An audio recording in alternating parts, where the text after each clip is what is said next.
जब मनुष्य जन्म लेता है तब उसको शरीर, धन, जमीन, मकान आदि सभी चीज़ें मिलती हैं और जब वह यहाँ से जाता है तो यह यहीं छूट जाती हैं। इस बात से यह सिद्ध होता है कि शरीर आदि सभी वस्तुएं अपनी नहीं हैं, यह हमें मिली हुई हैं। जैसे कोई मनुष्य काम करने के लिए ऑफिस में जाता है तो उसे कुर्सी, मेज, कागज आदि वस्तुएं काम करने के लिए मिलती हैं, घर ले जाने के लिए नहीं।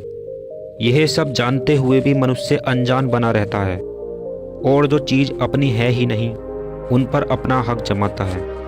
आज की जो कहानी आप सुनेंगे इससे आपको अपने जीवन की एक सच्चाई का पता लगेगा जिससे व्यक्ति हमेशा अनजान रहता है। इससे पहले कि आप कहानी में खो जाएं, इस चैनल को सब्सक्राइब जरूर कर लें। एक बार की बात है, एक नगर में एक विख्यात महात्मा थे। दूर दूर से लोग उनका प्रवचन सुनने के लिए आते थे। एक बार किसी गांव में प्रवचन देने के लिए महात्मा गए थे।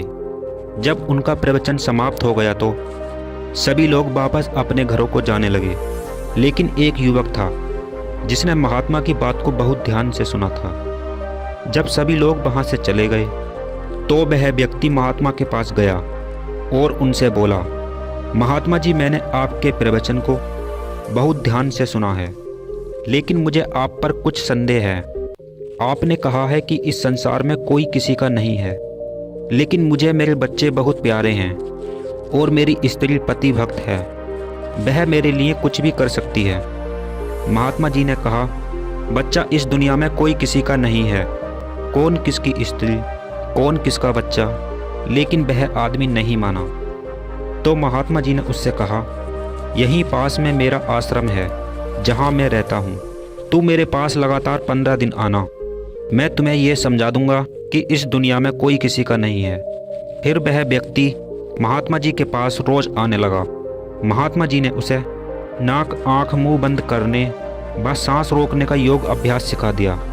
जब 15 दिन पूरे हो गए तो महात्मा जी ने उससे कहा, आज तुम अपने घर जाना और अपनी पत्नी की पतिभक्त होने की परीक्षा कर लेना। घर जाने के बाद अपने घर के आंगन में हाथ पैर फैलाकर लेट जाना और अपने योग अभ्यास से अपनी सांस रोक लेना और उनकी बात सुनते रहना। उस आदमी ने घर जाकर ठीक वैसा ही किया जैसा कि महात्मा जी ने समझाया था। उसके घर में हलचल मच गई। हकीम, डॉक्टर सभी आए। सभी ने उसको देखा और देखने के बाद बोले, इसके तो प्राण निकल गए, यह अब मर चुका है, इसे ले जाओ और इसका अंतिम संस्कार करो। पास पड़ोस के इकट्ठे सभी लोगों ने उसे कफन आदि पहनाया, परंतु जब शरीर को दरवाजे से निकालने लगे उसके हाथ पांव अकड़े हुए थे और सीधे नहीं हो रहे थे। दरवाजे से बाहर निकालने में कठिनाई हो रही थी। तब लोगों ने सोचा कि दरवाज़ा तोड़कर रास्ता बड़ा कर दें।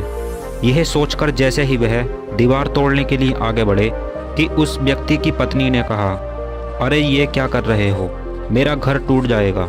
तो लोगों ने उससे पूछा, इसे बाहर कैसे निकाला जाए। उस औरत ने कहा, ठहरो, अभी बताती हूँ।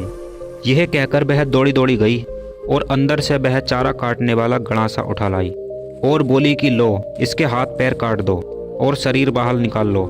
जैसे ही लोगों ने हाथ पैर काटने के लिए गड़ासा उठाया, इतनी देर में उस व्यक्ति ने जोर से झटका मारा और रस्सी टूट गई। वह कूद कर उठा और खड़ा हो गया। सभी लोग उसे देखकर हैरान हो गए। वह सीधे भागा भागा महात्मा जी के पास पहुंचा और उनसे बोला कि महाराज, अगर एक भी सेकंड की देर की होती तो मेरे हाथ पांव कट गए होते। आपकी बात सच है कि वास्तव में यह दुनिया किसी की नहीं है।